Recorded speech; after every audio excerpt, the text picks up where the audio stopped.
एक राजा बहुत दिनों से पुत्र प्राप्ति के लिए आश लगाए बैठा था, पर पुत्र नहीं हुआ।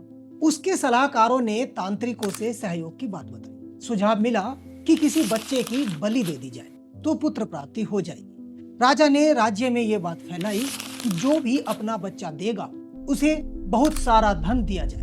अब राज्य में एक परिवार ऐसा भी था जिसमें कई बच्चे थे, गरीबी भी थी और एक बच्चा ऐसा भी था जो ईश्वर पर आस्था रखता था तथा संतों के संग सत्संग में ज्यादा समय देता था। परिवार को लगा कि इसे राजा को दे दिया जाए, क्योंकि वैसे भी ये कुछ काम तो करता नहीं और हमारे किसी काम का है नहीं। इससे राजा प्रसन्न होकर हमें बहुत सारा धन दे देगा और हमारी जो गरीबी है वो दूर हो जाएगी। ऐसा ही किया गया। अब बच्चा राजा को दे दिया। राजा के तांत्रिकों द्वारा जो बच्चे की बलि देने की प्रक्रिया थी वो शुरू कर। राजा को भी बुलाया गया। अब बच्चे से पूछा गया कि भाई तुम्हारी आखिरी इच्छा क्या है, क्योंकि आज तुम्हारे जीवन का अंत होने वाला। बच्चे ने कहा ठीक है, मेरे लिए थोड़ा सा रेत मंगा दीजिए।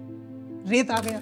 बच्चे ने रेत से 4 ढेर बनाए और एक एक करके उसने 3 रेत के ढेर तोड़ दिए और चौथा जो ढेर था उसके सामने वो हाथ जोड़कर बैठ गया और कहा कि अब जो करना है करें। अब यह सब देखकर तांत्रिक डर गए कि यार ये तो हमसे बड़ा तांत्रिक है। तो तांत्रिक बोले कि भाई ये तुमने क्या किया, पहले ये बताओ। राजा ने भी यही पूछा। अब बच्चे ने कहा कि पहली जो ढेरी है वो मेरे माता पिता की है, मेरी रक्षा करना उनका कर्तव्य था, पर उन्होंने पैसों के लिए मुझे बेच दिया, इसीलिए मैंने ये ढेरी तोड़ दी।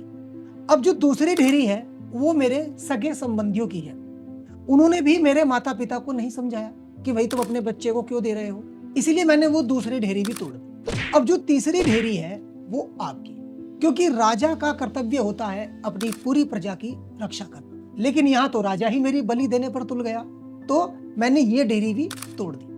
अब जो बची है लास्ट ढेरी, ये चौथी ढेरी, ये मेरे भगवान की है, मेरे सदगुरु की है और मुझे भरोसा है, इसीलिए मैंने ये ढेरी नहीं तोड़ी। अब राजा ने सोचा कि यार पता नहीं बलि देने के बाद भी पुत्र प्राप्त हो या ना हो, तो क्यों ना इस बच्चे को ही अपना पुत्र बना ले।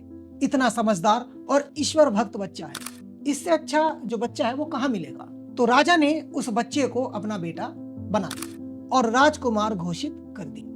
तो दोस्तों, इस कहानी से एक शिक्षा मिलती है, समय चाहे कितना भी बुरा हो, इंसान को अपने ईश्वर को कभी नहीं भूलना चाहिए, क्योंकि वह हमेशा किसी भी परिस्थिति में हमारी रक्षा करता है।